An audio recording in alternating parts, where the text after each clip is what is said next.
Viewers, welcome to our channel. ప్రస్తుతం మనతో ఉన్నారు వైఎస్ఆర్‌సీపీ రాష్ట్ర సంయుక్త కార్యదర్శి కారుమూరి వెంకటరెడ్డి గారు. నమస్తే సార్. నమస్తే. అమర్ గారు, మీకు మైరా మీడియా ప్రేక్షకులందరికీ నమస్కారాలు. Thank you sir. ఎలా ఉంది? ఏంటి పరిస్థితి? రోజు రోజుకి ఎవరికి టికెట్ ఉంది, ఎవరికి టికెట్ లేదు అనేటువంటిది వైసీపీలో హాట్‌గా మారుతూ ఉంది. రీసెంట్‌గా ఎమ్మెల్యేలు, మినిస్టర్స్ కూడా మాట్లాడుతూ ఉన్నారు. మేమైతే బయటికి పోము. మాకు టికెట్ ఇచ్చినా, ఇవ్వకపోయినా మేము పార్టీలోనే ఉంటాము. జగనన్న వెంట నడుస్తాం అనేటువంటిది కొంతమంది చెప్తున్న మాటైతే, కొంతమంది టికెట్ రావట్లేదు అనేటువంటి నిరాశతో గావచ్చు, పక్క పార్టీలో అన్నా టికెట్ తెచ్చుకుందాం అనేటువంటి ఉద్దేశంతో గావచ్చు, పార్టీ మీద కొన్ని కామెంట్లు చేసి బయటికెళ్ళిపోతూ ఉన్నారు. ఏందంటే అసలు ఏం జరుగుతుంది వైఎస్ఆర్‌సీపీలో అంటే ఏం చెప్తారు సార్?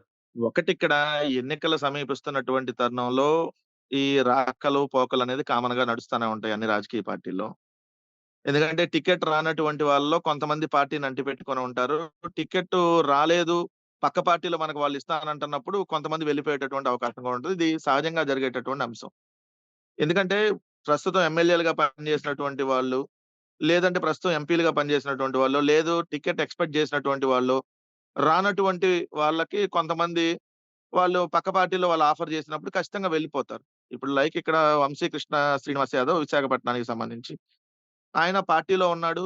సో, పార్టీ అతనికి అత్యంత ప్రాధాన్యత ఇచ్చింది. ఎమ్మెల్సీ పదవి గూడా ఇచ్చింది. కానీ అతను ఎమ్మెల్యే టికెట్ అనేది ఇక్కడ ఎక్స్‌పెక్ట్ చేసాడు. వైఎస్ఆర్ కాంగ్రెస్ పార్టీ నుంచి ఎమ్మెల్యేగా కంటెస్ట్ చేయాలని. జగన్మోహన్ రెడ్డి గారు క్లియర్‌గా చెప్పారు. ఎమ్మెల్యేగా మీకు అవకాశం ఇవ్వలేను. సర్వేలో గూడా నీ పేరు లేదు. ఎటు నువ్వు ఎమ్మెల్యేగా పోటీ చేసినా అది ఓడిపోయేటటువంటి అంశం ఉంటది. సో, నీకు ఎమ్మెల్సీగా ఆల్రెడీ అవకాశం ఇచ్చాం కాబట్టి పార్టీకి వర్క్ చేయమని జెప్పారు. అవతల జనసేన, తెలుగుదేశం ఈ పార్టీల్లో ఎమ్మెల్యే సీట్ల నుంచి ఎమ్మెల్యేగా అభ్యర్థులు లేరు. లేనటువంటి పరిస్థితిలో ఇప్పుడు జనసేనలో ఆయన జాయిన్ అయ్యాడు. జనసేన నుంచి ఏదో టికెట్ ఆయనకి ఇస్తానన్నటువంటి హామీ దొరికినట్టుంది. జాయిన్ అయ్యాడు. సో, ఇది సహజంగా జరిగేటటువంటి ప్రక్రియ. ఇప్పుడు కొంతమందుంటారు. సో, నాకు టికెట్ రాకపోయినా నేను పార్టీని అంటిపెట్టుకొని ఉంటా. నేను పార్టీ కోసం పనిచేస్తాను. పార్టీ నాకు కన్నతల్లి లాంటిదని భావించేవాళ్ళు పార్టీలో ఉంటారు. హ్మ్. లేదు ఇక రాజకీయ స్వార్థం కోసమో, రాజకీయ అవకాశవాదాల కోసమో ఎమ్మెల్యే టికెటే ప్రామాణికం అనుకునేవాళ్ళు పోతారు. అట్లాంటాళ్ళు అవసరం లేనటువంటి అంశం. ఎందుకంటే మా పార్టీకి సంబంధించి వైఎస్ఆర్ కాంగ్రెస్ పార్టీకి సంబంధించినటువంటి నలుగురు ఎమ్మెల్యేలు ఏదైతే ఆహ్, ఉండవల్లి శ్రీదేవి గావచ్చు, లేదంటే మేకపాటి చంద్రశేఖర్ రెడ్డి గావచ్చు, కోటంరెడ్డి శ్రీధర్ రెడ్డి గావచ్చు, ఏదైతే వీళ్ళు ఆనం రామనారాయణ రెడ్డి గావచ్చు, వీళ్ళు పార్టీ వ్యతిరేక కార్యక్రమాలకి పాల్పడినప్పుడు పార్టీ వాళ్ళని సస్పెండ్ చేయడం జరిగింది. ముందు గూడా వాళ్ళకి టికెట్ లేదని జెప్పి అనేక సందర్భాల్లో జగన్మోహన్ రెడ్డి గారు చెప్పున్నారు. ఈసారి మీకు అవకాశం ఇవ్వలేము. మీ గ్రాఫ్ బాలేదు. సో, ఇక్కడ హ్మ్. వేరే వాళ్ళకి అవకాశం ఇద్దాం అనుకుంటున్నాం అని. వాళ్ళెళ్ళిపోయారు. సో, అలాంటి వాళ్ళు ఎళ్ళిపోయే దాని గురించి పెద్దగా డిస్కస్ చేసేటటువంటి అంశం ఏముంటది? ఇప్పుడు పార్టీలో వస్తా ఉంటారు, పోతా ఉంటారు. ఇయన్నీ సహజంగా జరుగుతాయి. మా పార్టీలో 151 మంది ఎమ్మెల్యేలు పోయినసారి గెలిసున్నారు. అంతకుముందు 67 మంది గెలిస్తే 67 మందిలో 23 మంది బోయారు. 23 మంది బోయినా తర్వాత ఎన్నికల్లో మేము 151 సీట్లు గెలుసున్నాం. ఇప్పుడు హ్మ్. 151లో నలుగురు ఆల్రెడీ పోయారు. ఇంకా ఒకళ్ళో, ఇద్దరో, ముగ్గురో, నలుగురో, ఐదుగురో పోవచ్చు. పోతే ఏముంటది దానికి సంబంధించి పెద్దగా మేమైతే దాని గురించి పెద్దగా ఆలోచించట్ల. హ్మ్. మా టార్గెట్ 175 అంటే ప్రతి ఒక్క నియోజకవర్గం గెలవాలనేది మా టార్గెట్‌గా పెట్టుకున్నప్పుడు, ఆ టార్గెట్ కోసం మార్పులు, చేర్పులుంటాయి. మేమేదో 120 సీట్లతో అధికారంలోకి వస్తే సరిపోతది. లేదంటే ఒక 130 వస్తే సరిపోద్దని మేము టార్గెట్ పెట్టుకుంటే, సిట్టింగ్‌లకి అనేక మందికి అవకాశాలు కల్పించేవాళ్ళం. సరే పోతే హ్మ్. పోయినలో 10, 20 సీట్లను వదిలేసేవాళ్ళం. బట్ జగన్మోహన్ రెడ్డి గారు పెట్టినటువంటి టార్గెట్ అల్టిమేట్ టార్గెట్. ఎందుకంటే, ఈ దేశ చరిత్రలో ఏ రాజకీయ పార్టీ కూడా మొత్తం అసెంబ్లీ స్థానాలను గెలవాలి, మొత్తం పార్లమెంట్ స్థానాలు గెలవాలని టార్గెట్‌గా పెట్టుకొని ఏ రాజకీయ పార్టీ కూడా వెళ్ళదు. బట్ హ్మ్. మేము ఫస్ట్ టైమ్ వెళ్తున్నాం. ఎందుకు వెళ్తా ఉన్నాం దానికి కారణం అంటే, రాజకీయాల్లో మేము పార్టీ పెట్టినప్పుడు ఒక ఎమ్మెల్యే, ఒక ఎంపీ నుంచి మా ప్రస్థానం బిగిన్ అయినప్పుడు, తర్వాత 67 ఎమ్మెల్యేలొచ్చినాయి. తర్వాత 151 ఎమ్మెల్యేలని గెలిపించుకున్నారు జగన్మోహన్ రెడ్డి గారు. అంతకంటే ఎక్కువ గెలవాలనేది మా టార్గెట్. సో, హ్మ్. ఖచ్చితంగా టార్గెట్ పెట్టుకున్నప్పుడు కొంతమంది అందుకే అవకాశం రాదు.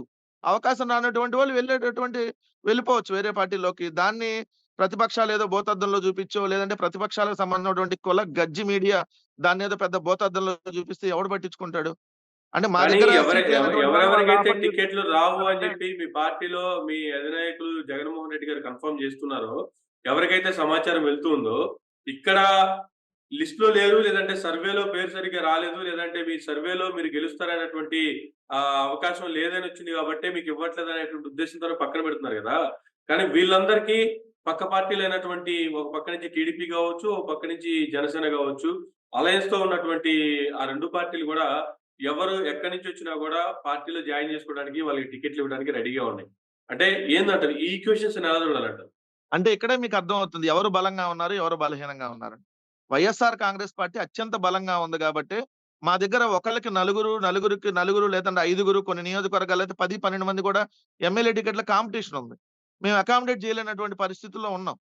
సో, వాళ్ళకి నేను చెబుతున్నాం. రేపొద్దున 275 అసెంబ్లీ సారీ 225 స్థానాలకు పెరిగేటటువంటి అవకాశం ఉంటది. నెక్స్ట్ అసెంబ్లీలో మీకు అవకాశం ఇస్తామని కొంతమందికి చెప్తా ఉన్నాం. కొంతమందికి ఎమ్మెల్సీలుగానో, కార్పొరేషన్ చైర్మన్‌లుగానో అవకాశం ఇస్తామని చెప్తా ఉన్నాం. సో, మా దగ్గర అంత కాంపిటీషన్ ఉంది.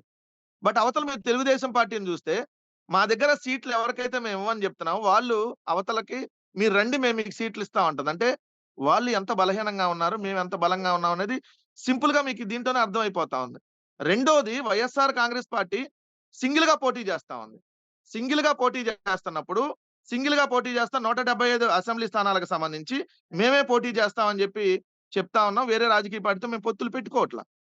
కానీ అవతల రాజకీయ పార్టీ ఇంకో జనసేనతో పొత్తులో వెళ్తుంది. అంటే కొన్ని సీట్లు జనసేనకివ్వాలి. బీజేపీని రమ్మని అడుగుతా ఉంది. వాళ్ళింకా కన్ఫర్మ్ చేయట్లేదు. వాళ్ళకి కొన్ని సీట్లు వాళ్ళొస్తే ఒకవేళ బీజేపీ రాకపోతే సీపీఐ, సీపీఎం, కాంగ్రెస్ వీళ్ళందరిని రమ్మంటుంది. అంటే వాళ్ళకున్న 175 స్థానాలకు సంబంధించి అభ్యర్థులు లేనటువంటి పరిస్థితుల్లో ఆ పార్టీ ఉంది కాబట్టి మా దగ్గర నుంచి వెళ్ళినటువంటి అభ్యర్థులు మేము మీకు సీట్ లేదు అని చెప్పినటువంటి వాళ్ళు వాళ్ళకక్కడ వాళ్ళు అభ్యర్థులవుతున్నారు. కొన్ని స్థానాల్లో వేరే రాజకీయ పార్టీకి సంబంధించినటువంటి వ్యక్తులు అభ్యర్థులవుతున్నారు. అంటే ఎంత బలహీనంగా ఉంది. అంటే 45 ఏళ్ల అభ్యర్థులు లేక రాజకీయ మీ దగ్గర అనుభవం. నుంచి పోయినోళ్ళందరిని జాయిన్ చేసుకుంటున్నారా? లేదు అంటే మీరు అవకాశం ఇవ్వలేదు కాబట్టి మేము అవకాశం ఇస్తామని చెప్పి మీ మీద రివెంజ్ తీర్చుకోవడానికి అవకాశం ఇస్తున్నారా? ఎట్లా చూడాలి దీన్ని? సార్ ఇప్పుడు మేము నిజంగా గెలిచేటటువంటి అభ్యర్థులో లేదంటే మేము వాళ్ళ వాళ్ళకి ఖచ్చితంగా సీట్ ఇస్తే మంచి మెజారిటీతో గెలిచేటటువంటి అభ్యర్థులకైతే మేము ఖచ్చితంగా ఇస్తాం గదా! ఇవ్వకుండా ఉండంగా. హ్మ్. అంటే మేమక్కడ మార్పులు, చేర్పులు చేస్తున్నామంటే, ఇంతకంటే బలమైనటువంటి అభ్యర్థుల్ని పెట్టాలనేదండి మా ఆలోచన. ఎందుకంటే రేపు ఎంపీకి స్థానాలకి, ఎమ్మెల్యే స్థానాలకి ఒకేసారి ఎన్నికలు జరుగుతాయి. హ్మ్. జరుగుతున్నటువంటి తరుణంలో మాకు ప్రతి ఒక్క ఎంపీ సీట్ కూడా రేపు ఇంపార్టెంట్. మేము పోయినసారి 151 సీట్లతో గెలిచినప్పుడు 3 ఎంపీ స్థానాలను మేము కేవలం 5,000 ఓట్లతో మేము ఓడిపోవడం జరిగింది. హ్మ్. అది గుంటూరు పార్లమెంట్ గావచ్చు, లేదంటే మీరన్నట్టు విజయవాడ పార్లమెంట్ గావచ్చు, శ్రీకాకుళం పార్లమెంట్‌లో అసెంబ్లీ స్థానాలను మేము గెలిసాం. హ్మ్. బట్ పార్లమెంట్ స్థానాన్ని మాత్రం ఒక 5,000 మెజారిటీతో ఓడిపోవడం జరిగింది. అంటే అది కూడా రేపొద్దున జరగకూడదు. ఆ 3 పార్లమెంట్‌లు మేము ఓడిపోయినయి కూడా గెలవాలి అనంటే, ఇక్కడున్నటువంటి అసెంబ్లీకి నిలబెట్టేటువంటి అభ్యర్థులు అత్యధిక మెజారిటీ వస్తే, ఆ మెజారిటీ పార్లమెంట్‌లకి చూపిస్తది. సో, అందుకని మేము మార్పులు, చేర్పులు జరుగుతా ఉన్నాయి. అవతల పార్టీ ఏం చేస్తుంది? అన్న మీరు రండి మీకు సీట్ ఇస్తాం. అన్న మీ కుటుంబంలో ఒక ఇద్దరు ముగ్గురికైనా ఇస్తాం రండి. లేదు జనసేన మీరు రండి మీకు సీట్లిస్తాం. బీజేపీ మీరు రండి మీకు సీట్లిస్తాం. కమ్యూనిస్టులు మీరు రండి మీకు సీట్లిస్తాం. అంటే ఏంటి? వాళ్ళకి 45 ఏళ్ల రాజకీయ అనుభవం కలిగిన చంద్రబాబు నాయుడు, 14 ఏళ్ళు ముఖ్యమంత్రిగా పనిచేసిన వ్యక్తి, ఈ రోజుకి గూడా వాళ్ళకి 175 నియోజకవర్గాల్లో అభ్యర్థులు లేరు అనంటే, ఇంతకంటే దిక్కుమాలిన స్థితి ఇంకేముంటది? ఇంకేం నడుపుతున్నట్టు వాళ్ళ రాజకీయ పార్టీని? ఇంకేంది వాళ్ళు మాకు పోటీ? మాకు ఈ రోజు పోటీ కాదు వాళ్ళు. మాకు వచ్చేటటువంటి మెజారిటీని తగ్గించడానికి వాళ్ళు పోటీ ఏమో. మా గెలుపుకెక్కడ వాళ్ళు పోటీ గాదు. కొన్ని స్థానాల్లో డిపాజిట్లు తెచ్చుకోవడానికి వాళ్ళు మాకు పోటీ పడుతున్నారు మాతో. ఏది హ్మ్. 3 రాజకీయ పార్టీలో, 30 రాజకీయ పార్టీలో కలిసి. అంతే హ్మ్. తప్ప వైఎస్ఆర్ కాంగ్రెస్ పార్టీ పోయినసారి 2014 ఎన్నికలప్పుడు 45% ఓటింగొచ్చింది. 2019 ఎన్నికలకి 50% ఓటింగొచ్చింది. 2021, 22 లో జరిగినటువంటి స్థానిక సంస్థల ఎన్నికల్లో దాదాపుగా 65-75% ఓటింగొచ్చింది. సో, ఈ ఓవరాల్‌గా కంపేర్ చేసుకుంటే రేపొద్దున మా ఓటింగ్ పర్సెంట్ అనేది దగ్గర దగ్గర 60% ఓటింగ్‌తో మేము 175 స్థానాలు గెలవబోతున్నాం అనేది మాకున్నటువంటి అంచనా. దాని ప్రకారం మేము అభ్యర్థులు మార్పులు, చేర్పులు చేసుకుంటా వెళ్తాం. దాంట్లో ప్రతిపక్షాలకొచ్చిన నొప్పేంటో, వాళ్ళకొచ్చిన బాధేంటో, వాళ్ళ గజ్జి మీడియాకొచ్చినటువంటి దురదేంటో, వాళ్ళకి వచ్చినటువంటి ఇబ్బందేందో వాళ్ళు జెప్పాలి. సో, కానీ మేము అభ్యర్థులు మిమ్మల్ని మారుస్తుంటే ఎదుర్కోవడానికి మీకేంటి గావచ్చు, ఇబ్బంది? మీ పార్టీని లేదంటే మీ ప్రభుత్వాన్ని ఇంటికి పంపించడానికి గావచ్చు, చంద్రబాబు నాయుడు గారు గావచ్చు, అనేక రకాల వ్యూహాలు రచిస్తూ ఉన్నారు. దాంట్లో భాగంగానే 2019లో ముందు ఎలక్షన్స్‌కి 2019 ఎలక్షన్స్‌లో మీకు వ్యూహకర్తగా పనిచేసినటువంటి ప్రశాంత్ కిషోర్‌ని 2024 ఎలక్షన్స్‌కి టీడీపీకి వ్యూహకర్తగా తీసుకున్నటువంటి పరిస్థితిని కూడా చూస్తూ ఉన్నాం. ఈ ఈ వ్యూహం ఏ విధంగా ఫలించే అవకాశం ఉందంటారు? సార్ ఇప్పుడు ఆయన వ్యూహకర్తగా పనిచేస్తున్నాడని అఫీషియల్‌గా ఇప్పటి వరకు అనౌన్స్ జేయలా. ఇప్పుడు తెలుగుదేశాన్ని చెప్పమనండి. యెస్ ప్రశాంత్ కిషోర్ మా వ్యూహకర్త అని చెప్పమనండి. హ్మ్. అది గూడా చెప్పుకోలేని దిక్కుమాలిన స్థితిలో ఉన్నారా? ఇంకెందుకు ఇన్నాళ్ళు? ఇన్నాళ్ళు రాజకీయాలు నడిపి ఒక వ్యూహకర్తను పెట్టుకొని, అదిగో మాకితను వ్యూహకర్తగా పనిచేస్తున్నాడని జెప్పి కనీసం అనౌన్స్ జేసుకోలేని స్థితిలో ఉన్నారు. మేము ఆ రోజు 2017 2017లో మా ప్లీనరీ సాక్షిగా యెస్ మాకు 2019 ఎన్నికలకు సంబంధించి ప్రశాంత్ కిషోర్ అనే అతన్ని మేము వ్యూహకర్తగా పెట్టుకుంటున్నాం అని చెప్పాం. బట్ వ్యూహకర్త అది వల్ల గెలవం చెప్పుకోవాల్సిన గదా! అవసరం అయితే లేదు గదా! వాళ్ళ వ్యూహకర్తగా ఎవరిని పెట్టుకుంటే ఉంది. చెప్పాలి దానికి గదా! చెప్పుకోవాల్సినంత చెప్పకపోతే అవసరం మీరు ఏముంది? చెప్పాలి గదా! ఇప్పుడు ఏదున్నా రాజకీయాల్లో ఫెయిర్‌నెస్ ఉండాలి. డొంకతిట్టు మీకు రాబిన్ శర్మ అనే అతను మీకు స్ట్రాటజిస్ట్‌గా ఉన్నాడు. అతను పనికిరాడు, అతను వేస్ట్ అని చెప్పి ప్రశాంత్ కిషోర్‌ని తెచ్చుకుంటున్నారా?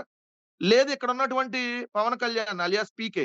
ఈ పీకే వల్ల ఏం పీకేది లేదని జెప్పి బీహార్ నుంచి ఇంకో పీకేని తెచ్చుకుంటున్నారా? మీరు బీహార్ నుంచి పీకేని తెచ్చుకుంటారా? ఏపీలో ఉన్న సినిమాల్లో ఉన్న పీకేనా? లేదంటే ఇంకేదన్నా పక్క రాష్ట్రాల్లో ఇంకేదన్నా పీకేలతో ఇంకోళ్ళని తెచ్చుకుంటారా? ఏ పీకే వచ్చినా మా గెలుపుని మాత్రం అడ్డుకోలేరు. మా గెలుపుని మాత్రం ఆపకుండా మా మా గెలుపుని మాత్రం ఎవరొచ్చినా గూడా ఆపేటటువంటి పరిస్థితి ఉండదు. ఖచ్చితంగా మా టార్గెట్ మేము రీచ్ అవుతాం. మేము మాకు ఎవరైతే ఐపాక్‌లో పనిచేస్తున్నటువంటి రిషిరాజ్ సింగ్ గారు మాకు వ్యూహకర్తగా పనిచేస్తారని మేము అఫీషియల్‌గా చెప్తున్నాం. తెలుగుదేశానికి చెప్పమనండి. ఇదే ప్రశాంత్ కిషోర్ బీహార్ డకాయిటు ఈ ఈ ఈ ప్రశాంత్ కిషోర్ వల్ల దేశం సర్వనాశనం అయిపోతుంది. వాడొక వేస్ట్ గాడు అని చెప్పి మాట్లాడినటువంటి ఇదే చంద్రబాబు నాయుడు గారు, మరి సిగ్గు, శరం, మానం, మర్యాద మొత్తం వదిలేసి, మరి అదే బీహార్ డకాయిట్ దగ్గరికి కొడుకునెందుకు పంపించి ఇక్కడికి పిలిపించుకొని ఎందుకు మరి వ్యూహాలు రచిస్తున్నారు? అంటే మీరు జైలు నుంచొస్తే సింపథీ అన్నారు. సింపథీ రాలేదని మీరెప్పుడు ఒప్పుకున్నారు. జైలు నుంచి జైలుకెళ్ళాడు చంద్రబాబు నాయుడు సింపథీ వస్తదని చెప్పినప్పుడు మరి మీకు ప్రశాంత్ కిషోర్‌తో పని లేదు గదా! లేదు మళ్ళీ మీకు జనసేనతో పని లేదు గదా! నిజంగా మీకుంటే. అంటే చంద్రబాబు నాయుడు అనే అతను జైలుకి పోయినా, చంద్రబాబు నాయుడు అనే అతను ఇన్ని సంవత్సరాలు రాజకీయాల్లో ఉన్నా, చంద్రబాబు నాయుడు అనే అతను గెలవలేడు గాబట్టి, ప్రశాంత్ కిషోర్‌ని తెచ్చుకోవచ్చు, పవన్ కళ్యాణ్‌ని తెచ్చుకోవచ్చు, ఇంకా ఆ బీజేపీలో ఉన్నటువంటి ఎవరైతే వాళ్ళ బంధువుగా ఉన్నటువంటి పురంధేశ్వర్ గారిని తెచ్చుకోవచ్చు. వాళ్ళు కాదని బీజేపీ అధిష్టానం ఒప్పుకోకపోతే సీపీఐయో, సీపీఎమ్మో, ఇంకా కాంగ్రెస్సో ఇంకెంతమందిని తెచ్చుకున్నా ఏముంటది? వైఎస్ఆర్ కాంగ్రెస్ పార్టీ బలంగా ఉంది గాబట్టే అవతల దొంగలందరూ కలిసొస్తానంటున్నారు. సో, కానీ ఒక గతంలో ప్రశాంత్ కిషోర్ గారు వైఎస్ఆర్‌సీపీ మీద గావచ్చు, ముఖ్యంగా చూసుకుంటే జగన్మోహన్ రెడ్డి గారి మీద గావచ్చు, అనేక కామెంట్‌లు చేసి బయటికెళ్ళినటువంటి పరిస్థితి కూడా చూసాము. ఇప్పుడు చంద్రబాబు నాయుడు గారితో కలిసిన తర్వాత ఈ వీళ్ళ కూటమి గావచ్చు, లేదంటే వీళ్ళ వ్యూహాలు గావచ్చు, 2024లో ఎలక్షన్స్ మీద ఏ విధంగా పనిచేసే అవకాశం ఉంది అంటే ఏం చెప్తారు వెంకటరెడ్డి గారు? సార్ ప్రశాంత్ కిషోర్ 2019 ఎన్నికల వరకి వైఎస్ఆర్ కాంగ్రెస్ పార్టీకి వ్యూహకర్తగా పనిచేశారు. 2019 ఎన్నికల తర్వాత ఆయన నేనసలు ఈ పొలిటికల్ కన్సల్టెన్సీని నేను బంద్ చేస్తున్నాను. నేను రాజకీయాల్లోకెళ్తున్నా అని చెప్పి ఆయన బీహార్‌లో ఆయన పాదయాత్ర చేశాడు. మా ప్రభుత్వం మీద ఎప్పుడు విమర్శలు చేయల. ఏదో మీ ఎక్కడో చేసినటువంటి విమర్శల్ని సంక్షేమ నేను పథకాలు జగన్మోహన్ రెడ్డి గారికి సపోర్ట్ చేసి, జగన్మోహన్ రెడ్డి గారికి వ్యూహకర్తగా పనిచేసి, నేను చాలా తప్పు చేశాను అని చెప్పి ఆయన ట్వీట్ కూడా పెట్టారు. తర్వాత కొన్ని కామెంట్‌లు కూడా చేశారు గదా! ట్వీట్ చేయలేదు సార్. ఆయన చేసినటువంటి కామెంట్స్ సంక్షేమ పథకాల గురించి ఒక కామెంట్ చేశారు. దాన్ని మీరు ఏపీకే ఎందుకు అనుకుంటారు? మరలా అనుకున్నప్పుడు ఇదే సంక్షేమ పథకాలని మాకంటే పదింతలు ఇస్తామని చెప్పి తెలుగుదేశం పార్టీ చెబుతుంది. మరి సంక్షేమ పథకాల వల్ల రాష్ట్రాలు సర్వనాశనం అయితే, మరి ఇదే ప్రశాంత్ కిషోర్ చెప్పినట్టుగా మరిప్పుడు తెలుగుదేశం పార్టీ ఉచితంగా అయ్యిస్తాం అన్నప్పుడు ఇంకా రాష్ట్రం నాశనం అయిపోయిద్ది గదా! సో, మరి దానికి కూడా సమాధానం చెప్పాల్సి ఉంటది గదా! సో, ప్రశాంత్ కిషోరు ఇంకొకళ్ళో సార్ జగన్మోహన్ రెడ్డి గారిని ఎదుర్కోవటం కోసం, జగన్మోహన్ రెడ్డి గారి కుటుంబంలోనే చీలికలు తీసుకొనొచ్చినటువంటి సందర్భం గడిచిన కాంగ్రెస్ పార్టీలో మనం చూసాం బై ఎలక్షన్ టైమ్‌లో అప్పుడు 2011 ఆ టైంలో. సో, హ్మ్. ఇంతకంటే ఎక్కువ ఇప్పుడు ప్రయోగిస్తారు. సో, మా దగ్గర ఉన్నటువంటి చిన్న కార్యకర్తని కూడా ఒక భూతద్దంలో చూపిచ్చేసి, ఇదిగో జగన్మోహన్ రెడ్డి గారి వెంట పనిచేసిన ఒక కార్యకర్త ఎళ్ళిపోయాడు. జగన్మోహన్ రెడ్డి గారి పనయిపోయింది. జగన్మోహన్ రెడ్డి గారి వెంట నడిచిన ఒక నాయకుడు ఎళ్ళిపోయాడు. పనయిపోయింది. జగన్మోహన్ రెడ్డి గారి దగ్గర ఉన్న రఘురామకృష్ణరాజు పోయాడు. పనయిపోయింది. జగన్మోహన్ రెడ్డి గారి వెంట నడిచిన ఒక ఇద్దరు ఎమ్మెల్యేలు పోయారు. పనయిపోయింది. ఇట్లా చూపించుకొని మా మీద ఒక మైండ్ గేమ్ ఆడి ప్రజల్లో ఏదో తీసుకెళ్లాలనే ప్రయత్నం వాళ్ళు చేయటంలో ఏమన్నా సక్సెస్ అవ్వచ్చేమో గాని, ప్రజల్లో మాత్రం వాళ్ళు ఏదైతే వాళ్ళకి సంబంధించినటువంటి అంశాల్లో సానుభూతి గాని, ఇటు మీద తెచ్చుకునేటటువంటి అంశం ఉండదు. స్పష్టంగా ఒకటే చెప్తున్నాను సార్. మా పరిపాలన బాగుంటే మాకు ఓటు వేయండి. నిజంగా మా పరిపాలన బాలేదనుకోండి ఎయ్యరు గదా ప్రజలు. హ్మ్. బాగుంటేనే వేయమంటున్నాం. మా ప్రభుత్వం ద్వారా మీ కుటుంబానికి లబ్ధి చేకూరితే ఓటేయండి. వాళ్ళు చెప్పేటటువంటి దొంగ మాటలు నమ్మి మోసపోవద్దు. 2014లో అలానే మోసపోయి మీకన్నీ ఇస్తామని చెప్పి ఆళ్ళు మోసం చేశారు. బట్ 2014 నుంచి 19 దాకా సర్వనాశనం చేసి రాష్ట్రాన్ని దివాలా తీయించారు. బట్ మీ ఒక్కళ్ళకి కూడా లబ్ధి చేకూర్చినటువంటి ప్రభుత్వం ఆ ప్రభుత్వం కాదు. మా ప్రభుత్వం మీకు ఇచ్చినటువంటి మేనిఫెస్టోలో నెరవేర్చింది కాబట్టి మాకు ఓటు వేయమంటున్నాం. Public will decide. ప్రజలు మంచి చేసిన వాళ్ళని ఖచ్చితంగా ఆశీర్వదిస్తారు. 100లో మేము 86% రూరల్‌లో గావచ్చు, లేదంటే ఓవరాల్‌గా టౌను, మున్సిపాలిటీలు అన్ని కలిపి 86% మేము 100కి 86 మందికి మేము ప్రభుత్వం ద్వారా లబ్ధి చేకూర్చాం. దాంట్లో మాకు 60% ఓట్లేస్తారని చెప్పేటటువంటి చ ఆహ్, చే ఏస్తారనేటువంటి బలమైనటువంటి నమ్మకం మాకుంది. అందుకని మాకెవరితో పొత్తులు అవసరంలా. మేము మా ప్రజలతో పొత్తులో ఉన్నాం. మా హ్మ్. సంక్షేమ పథకాల లబ్ధిదారులతో మేము పొత్తులో ఉన్నాం. మా అభివృద్ధి ఫలాలు అందుకున్నటువంటి లబ్ధిదారులతో మేము పొత్తులో ఉన్నాం. హ్మ్. మేమిచ్చినటువంటి ఉద్యోగస్తులు ఎవరైతే సచివాలయ ఉద్యోగాలో, లేదంటే మేము ఎంఎస్ఎంఈ యూనిట్ల ద్వారా వచ్చినటువంటి ఉద్యోగాల్లోనో, లేదంటే 128 కంపెనీల ద్వారా వచ్చినటువంటి ఉద్యోగాల్లోనో, లేదంటే 50,000 మంది ఆర్టీసీ కార్మికులకు సంబంధించిన ఈ కుటుంబాలన్నీ కూడా మాతో పొత్తులో ఉన్నాయి. సో, హ్మ్. మేము ఎవరి గురించి ఆలోచించాల్సిన పనేముంది? సో, 2024లో వైఎస్ఆర్ కాంగ్రెస్ పార్టీ టార్గెట్ 175కి 175 ఖచ్చితంగా రీచ్ అవుతాం అనేటువంటి బలమైన నమ్మకంతో మేము ముందుకెళ్తా ఉన్నాం. కానీ నిన్నటి వరకు వైఎస్ఆర్‌సీపీ పార్టీని గాని, రాష్ట్ర ప్రభుత్వాన్ని గాని, జగన్మోహన్ రెడ్డిని గాని వన్ సైడ్‌గా టార్గెట్ చేసి ఇష్టం వచ్చినట్లు కామెంట్లు చేసినటువంటి టీడీపీ నేతలు రీసెంట్‌గా ఒక ట్వీట్ అయితే పెట్టారు టీడీపీ అఫీషియల్ పేజ్ నుంచి. రాబో 3 నెలలు ఎవ్వరిని ఎటువంటి కామెంట్లు చేయొద్దు. ఎవ్వరిని ఎటువంటి వ్యక్తిగత దూషణలు చేయడానికి వీల్లేదు. ఇటు జనసేన పార్టోళ్ళు గావచ్చు, అటు టీడీపీ పార్టోళ్ళు గావచ్చు, ఎవరినైనా సరే, ఏ పార్టీనైనా సరే కామెంట్ చేయొద్దు అనేటువంటిది ఆ ట్వీట్ యొక్క సారాంశం. ఏందంటారు? అంటే ప్రశాంత్ కిషోర్ గారొచ్చి ఎళ్ళిన తర్వాత వచ్చినటువంటి ఈ డెవలప్‌మెంట్ గురించి ఏం జెప్తారు? లేదు, లేదు. అది మీరు వైఎస్ఆర్ కాంగ్రెస్ పార్టీ మీద కాదు. సో, నేనక్కడ స్పష్టంగా చెప్పదలుచుకుందేంటంటే, వాళ్ళు దాంట్లో స్పష్టంగా మెన్షన్ చేశారు. ఎవరు బీఆర్ఎస్ మీద మీరు విమర్శలు చేయొద్దు అనేది ఒకటి. రెండోది వాళ్ళు చెప్పినటువంటి అంశంలో మీరు ఆ ట్వీట్‌లో జనసేన మీద విమర్శలు చేయొద్దు. కాంగ్రెస్ మీద విమర్శలు చేయొద్దు.